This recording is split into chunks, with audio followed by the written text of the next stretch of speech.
ജിൽസി, അത് ഉച്ചയ്ക്ക് 2 മണിയോട് കൂടി രാജ്ഭവൻ അവർ അറിയിച്ചിരുന്നത് 4 മണിക്കും 5 മണിക്കും ഇടയിൽ നിയുക്ത മുഖ്യമന്ത്രി ഗവർണറെ കാണാൻ എത്തും എന്നുള്ളതായിരുന്നു. അത് മാറ്റിയിട്ട് 4:30ക്കും 5:30ക്കും ഇടയിൽ അത് നൽകാൻ വേണ്ടി വരും എന്ന് കുറച്ചു മുമ്പ് അറിയിച്ചു. അപ്പൊ അതിനകത്തൊരു വ്യക്തത വന്നിരിക്കുകയാണ്. 5:30ക്കകം തന്നെ പട്ടിക കൈമാറാൻ വേണ്ടിയുള്ള തീരുമാനമാണ് ഇപ്പോൾ എടുത്തിരിക്കുന്നത്. 5:30ക്ക് മുമ്പ് തന്നെ മന്ത്രിമാരുടെ കാര്യത്തിൽ ധാരണയുണ്ടാക്കിയ പട്ടിക കൈമാറി. ഏകദേശ ധാരണയായിട്ടുണ്ട്. വകുപ്പുകൾ സംബന്ധിച്ചാണ് ചില ആശയക്കുഴപ്പങ്ങൾ ഉള്ളത്. പക്ഷേ മന്ത്രിമാരുടെ പട്ടിക കൈമാറുമ്പോൾ പോർട്ട്ഫോളിയോ കൈമാറണം എന്നില്ല.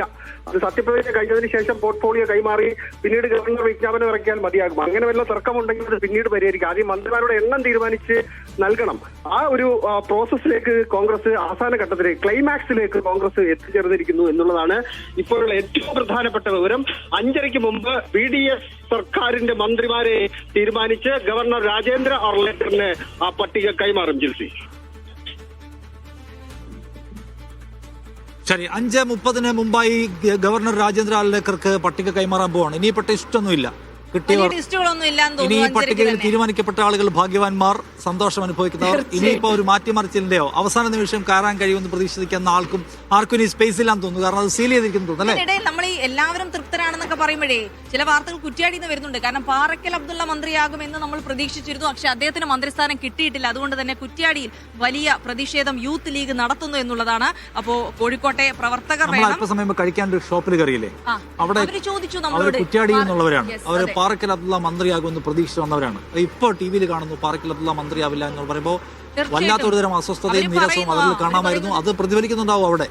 അവർ പറയുന്നത് കോഴിക്കോട് ഇത്രയും നല്ല മികച്ച വിജയമൊക്കെ കൊടുത്തിട്ടും എന്തുകൊണ്ട് പാറക്കൽ അബ്ദുള്ളയെ അവിടെ മന്ത്രിയാക്കി നിർത്തിയില്ല? അപ്പോൾ പല കാര്യങ്ങൾക്കും കോഴിക്കോടിനെ വേണം, പക്ഷെ അധികാരം വെട്ടി വരുമ്പോൾ അത് കോഴിക്കോടിനില്ല എന്ന് പറയുന്നു. ഷുക്കൂറിനോട് ചോദിക്കണം. എന്താ ഷുക്കൂർ വരൂ. പാറക്കൽ അബ്ദുള്ളയ്ക്ക് മന്ത്രി പദവി കിട്ടാത്തതിനെ ചൊല്ലി കുറ്റ്യാടിയിൽ എന്തൊക്കെയോ ബഹളം നടക്കുന്നതായി കാണുന്നുണ്ട്. അവിടെ ലീഗുകാർ പ്രകടനം നടത്തുന്നതൊക്കെ കേൾക്കുന്നു.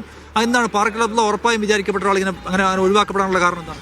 തീർച്ചയായും പാറക്കൽ അബ്ദുള്ളയ്ക്ക് മന്ത്രിസ്ഥാനം കിട്ടുമെന്ന് ഏറെക്കുറെ അദ്ദേഹത്തിന്റെ അനുയായികളും അതുപോലെ തന്നെ ലീഗിനകത്തെ ഒരു ശാക്തിക ബന്ധങ്ങൾ അറിയുന്ന ആളുകളും കരുതിയിരുന്നു. അദ്ദേഹത്തിന് മന്ത്രിസ്ഥാനം കിട്ടാൻ മതിയായ കാരണമുണ്ട്. പ്രത്യേകിച്ച് കോഴിക്കോട് ജില്ലയിൽ നിന്ന് ഒരു മന്ത്രിയെങ്കിലും വരികയാണെങ്കിൽ അത് പാറക്കൽ അബ്ദുള്ളയിലേക്ക് വരും. കാരണം പാണക്കാട് അദ്ദേഹത്തിന് അത്ര വലിയ സ്വാധീനമുണ്ട്. പക്ഷേ പിന്നീട് വരുന്ന പല ചർച്ചകളുടെയും ഭാഗമായാണ് അദ്ദേഹത്തിന് അത് ഇപ്പോൾ കൈമോശം വന്നത്. അത് ടൈം വ്യവസ്ഥയിലൊക്കെ അദ്ദേഹത്തിന് ലഭിച്ചേക്കാം. പക്ഷേ ഇപ്പോൾ എന്തായാലും PK ബഷീർ എന്ന പേരിലേക്ക് വരികയാണ്. അത് കേരള നദ്വത്തുൽ മുജാഹിദീൻ്റെ KNMന്റെ ഒരു സമ്മർദ്ദം അതിൽ വളരെ നിർണായകമായി എന്നാണ് മനസ്സിലാക്കുന്നത്. പക്ഷേ പാണക്കാട്ട് ഈ മന്ത്രിസഭയിൽ ഏറ്റവും സ്വാധീനമുള്ള 2 പേർ എന്ന് പറയുന്നത് VE അബ്ദുൽ ഗഫൂറും കളവശ്ശേരി MLA യും ഒപ്പം തന്നെ ഈ പാറക്കൽ അബ്ദുള്ളയുമാണ്. ഈ 2 പേരുടെ കാര്യത്തിൽ തുടക്കം മുതൽ അവർ 2 പേരും മന്ത്രിസഭയിലുണ്ടാകും. ബാക്കിയുള്ള പേരുകളിൽ ചർച്ചയാകാമെന്നാണ് പലരും ലീഗിന്റെ ആഭ്യന്തര രാഷ്ട്രീയ ശാക്തിക ചേരികളെ കുറിച്ച് ധാരണയുള്ളവർ പറഞ്ഞിരുന്നത്. അവസാനം ഇത്തരത്തിൽ കറങ്ങി തിരിഞ്ഞു വന്ന് പാറക്കൽ അബ്ദുള്ള പുറത്തായപ്പോൾ സ്വാഭാവികമായും അത്തരമൊരു പ്രതിഷേധത്തിന് സാധ്യതയുണ്ടായിരുന്നു. അവിടെ ഒരു പ്രതിഷേധമുണ്ടെങ്കിൽ അത് സ്വാഭാവികമാണ്. അത് പക്ഷേ ഒരു പരിധി വിട്ട് മുന്നോട്ട് പോകാൻ സാധ്യതയില്ല. പാറക്കൽ അബ്ദുള്ള തന്നെ അത് എന്താ പറയാ അവരെ അടക്കും സെറ്റിൽ ചെയ്യേണ്ടി വരിക. അപ്പൊ നമുക്ക് തത്സമയ വിവരങ്ങൾ സമീർ കൂടെ തരും. സമീർ, അപ്പോൾ കുറ്റ്യാടിയിൽ വലിയ പ്രതിഷേധം, യൂത്ത് ലീഗിന്റെ പ്രതിഷേധം നടന്നുകൊണ്ടിരിക്കുന്നു. കോഴിക്കോടിന്റെ പ്രതിനിധിയായി പാറക്കൽ അബ്ദുള്ള ഉണ്ടാകുമെന്ന് പ്രതീക്ഷിച്ച് അവസാന നിമിഷം അദ്ദേഹത്തിന് സ്ഥാനം കിട്ടാത്തതിലുള്ള ഒരു നിരാശ പങ്കുവയ്ക്കുന്നു. എത്രത്തോളം വലിയ പ്രതിഷേധങ്ങളാണ് അവിടെ നടക്കുന്നത് സമീർ? ഒരു വേളയിൽ പാറക്കൽ അബ്ദുള്ള മന്ത്രിയായി ഉണ്ടാകും എന്നുള്ള വലിയ പ്രതീക്ഷയാണ് ഉണ്ടായിരുന്നത്. പക്ഷേ ഏറ്റവും ഒടുവിൽ അദ്ദേഹത്തിന്റെ പേര് വെട്ടിമാറ്റപ്പെട്ട ഒരു സാഹചര്യമുണ്ട്. അതേ തുടർന്ന് വലിയ പ്രതിഷേധമാണ് ഇപ്പോൾ ഉയർന്നുകൊണ്ടിരിക്കുന്നത്. നവമാധ്യമങ്ങളിൽ ക്യാമ്പയിൻ ചെയ്യുകയും അതിന്റെ ഭാഗമായിക്കൊണ്ടാണ് ഇപ്പോൾ പുറമേരിയിലും അതുപോലെ തന്നെ കുറ്റ്യാടിയിലും ഒരു പരസ്യ പ്രതിഷേധത്തിലേക്ക് യൂത്ത് ലീഗ് പ്രവർത്തകർ എത്തിയിരിക്കുന്നത്. വലിയ ഒരു പ്രതീക്ഷ നൽകുന്നു, പക്ഷേ അത് പിന്നീട് ഇല്ലാതാവുന്നു. മാത്രമല്ല വലിയ രീതിയിലുള്ള പ്രചാരണ പരിപാടികളാണ് തെരഞ്ഞെടുപ്പ് വേളയിൽ ഉണ്ടായിരുന്നത്. മാത്രമല്ല CPIMന്റെയും CPIയുടെയും ഭാഗത്തുനിന്ന് വലിയ രീതിയിലുള്ള അക്രമ സംഭവങ്ങളൊക്കെ ഉണ്ടാകുന്നു. അതിനെയൊക്കെ ചേർത്തുകൊണ്ട് ഇത്തരം ഒരു വലിയ പ്രതീക്ഷയോടുകൂടി തന്നെ മുന്നോട്ട് പോവുകയും ചെയ്തു. പക്ഷേ ഏറ്റവും ഒടുവിൽ നേതൃത്വം തങ്ങളെ വെട്ടിമാറ്റുന്നു, അല്ലെങ്കിൽ അർഹതപ്പെട്ടത് പാറക്കൽ അബ്ദുള്ളക്ക് നൽകാതെ പോകുന്നു എന്നുള്ള ആ ഒരു നിരാശയാണ് അവരുടെ മുദ്രാവാക്യം വിളികളെല്ലാം തന്നെ ഉയർന്നു കേൾക്കുന്നത്. മറ്റൊരു പ്രധാനപ്പെട്ട കാര്യം 12 MLA-മാരാണ് ജില്ലയിലുള്ളത്. അതിൽ 6 പേരും മുസ്ലിം ലീഗ് MLA-മാരാണ്. പക്ഷേ ഒരാൾക്ക് പോലും മന്ത്രിസ്ഥാനം ഉണ്ടാകുന്നില്ല.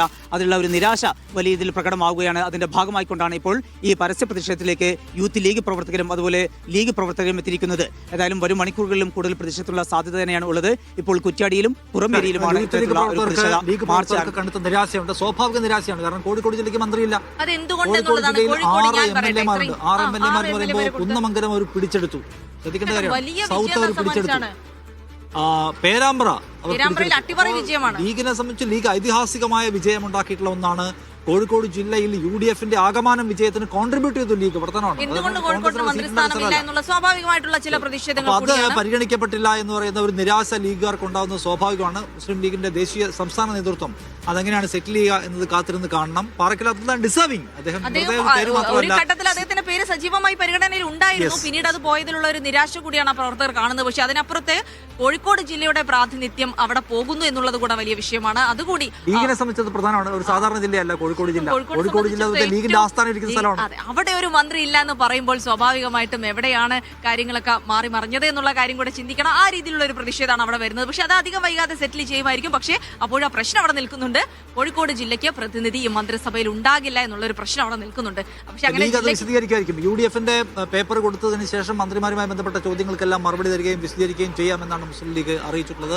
പാണക്കാട് ഹൈദരലി തങ്ങൾ PK കുഞ്ഞാലിക്കുട്ടി അതുമായി ബന്ധപ്പെട്ട വിശദാംശങ്ങൾ നൽകുകയും ഈ വിഷയത്തിലുള്ള അവരുടെ പ്രതികരണവും വിശദീകരണവും നൽകുകയും ചെയ്യും നമ്മൾ വിചാരിക്കുന്നു. അപ്പോൾ അത് ഒരതിർത്തി ഇല്ല എന്ന് പറഞ്ഞാൽ ചില അതിർത്തിയുണ്ട്.